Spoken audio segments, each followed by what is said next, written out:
Thomas and the Great Discovery.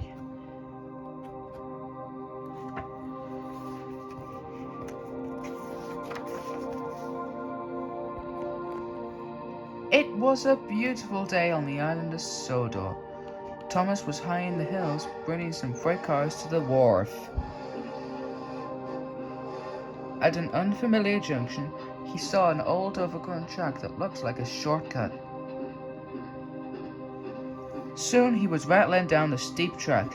"No one has been down here for a very long time," he huffed. Then Thomas gasped. "Fizzling fireboxes!"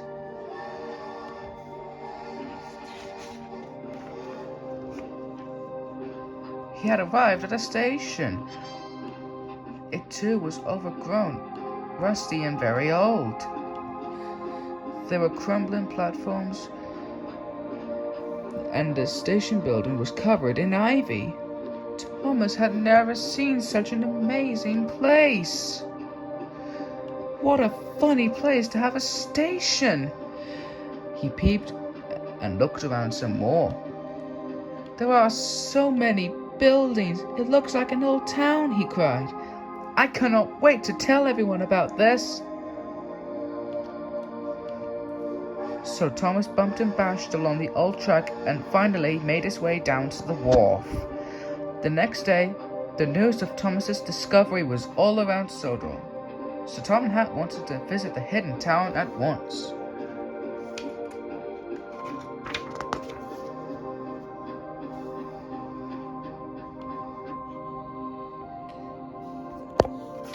"Thomas, you have made a wonderful discovery. This was the town of Great Waterton. When steam engines first came to Sodor," Thomas said, "this was an important town. It was called Great Waterton because the springs provided water for everyone on Sodor." "Why does no one live here now?" puffed Thomas. "The springs ran dry and the people left to live in new towns. The maps were lost. Everyone thought the town of Great Waterton was lost forever too. But now it is found," cheered Thomas. "And if we work hard," added Sir Tom Hat, "we can have the dedication of the town on Sodor Day."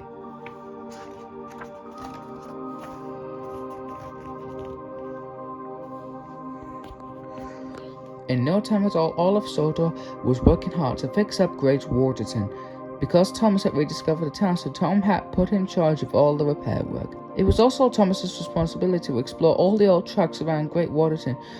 Thomas liked checking out old lines, and he liked being in charge. He wanted to show everyone he could do anything.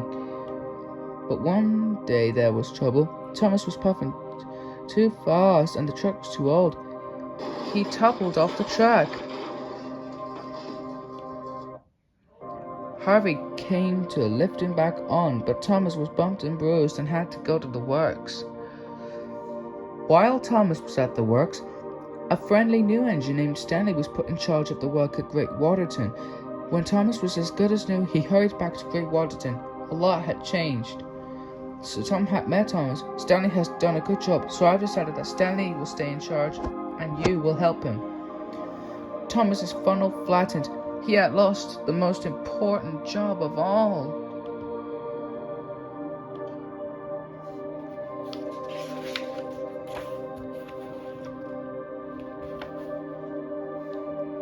The next day, Stanley asked Thomas to shunt some freight cars.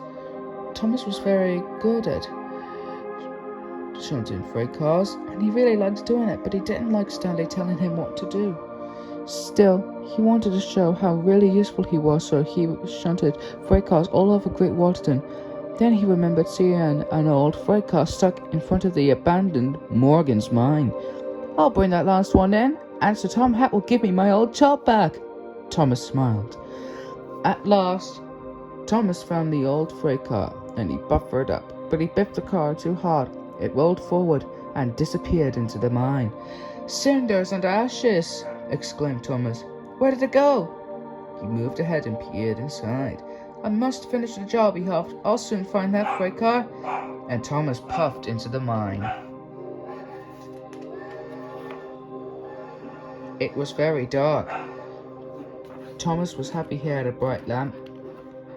He looked ahead and saw the freight car rolling away down the slope. Then it disappeared around the bend. bust my buffers, puffed Thomas. I'd better go after it. Thomas whizzed down the steep slope. Whee! He whistled, and whoa! He cried. It was scary, but it was also very exciting. Thomas had almost caught up to the freight car. You won't get away from me, he whistled happily. But Thomas didn't notice the junction ahead. The freight car whizzed to the right, but Thomas sped to the left and saw that the tunnel ahead was blocked. Oh no, cried Thomas, and he crashed straight through the blocked tunnel and jumped the track. Now Thomas was deep in the mine in a dark tunnel. To top it all off, his fire had gone out. His boiler would soon grow cold, and there was no one around to hear his whistle.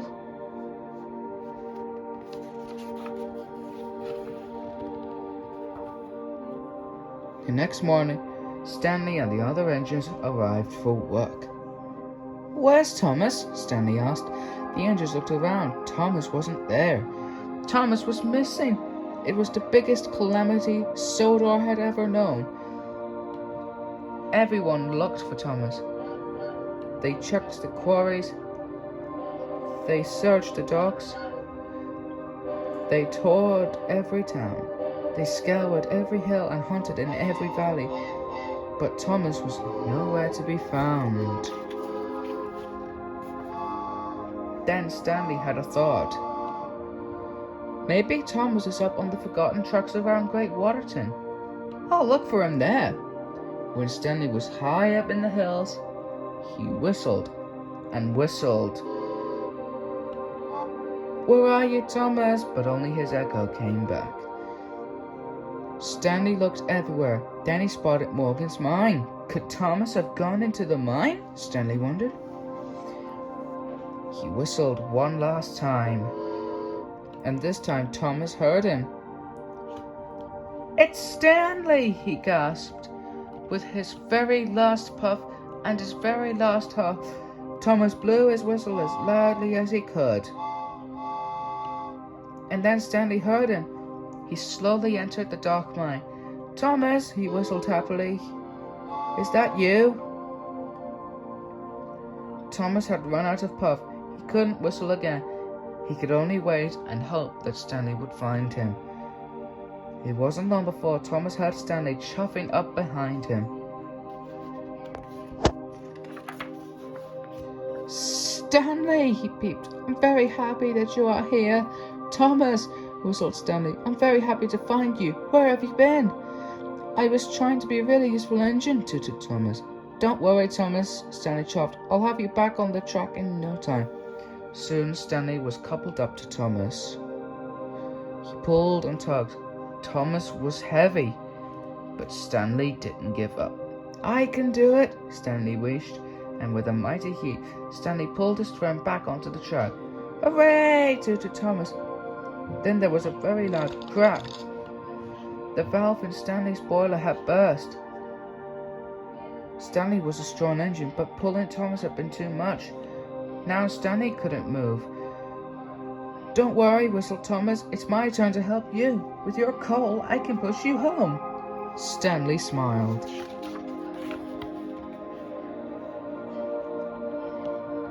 In no time at all, Thomas's boiler was bubbling and his steam was wheezing.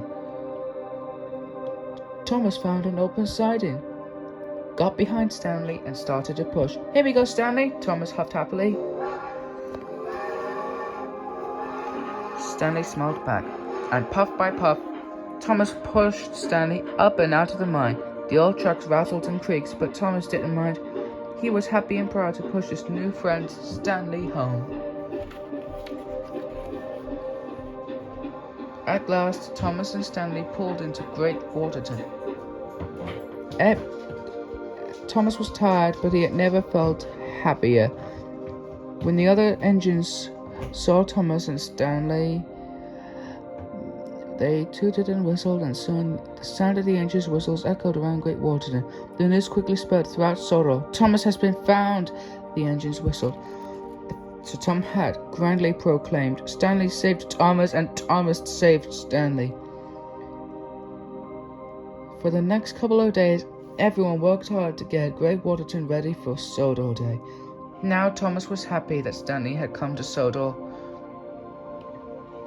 Thomas had a wonderful new friend, and just in time, everything was done.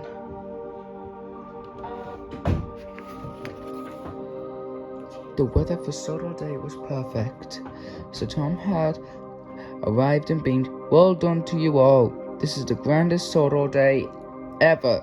He and Letty had stood behind the red ribbon with a great pair of scissors. Thanks to Thomas, Great Waterton is no longer lost, and thanks to Stanley, the work was finished right on time. Welcome to the town of Great Waterton. Boomed Sir Topham Hatt. Lady Hatt nipped the ribbon. "We're all really useful engines," puffed Thomas happily. He couldn't have been prouder.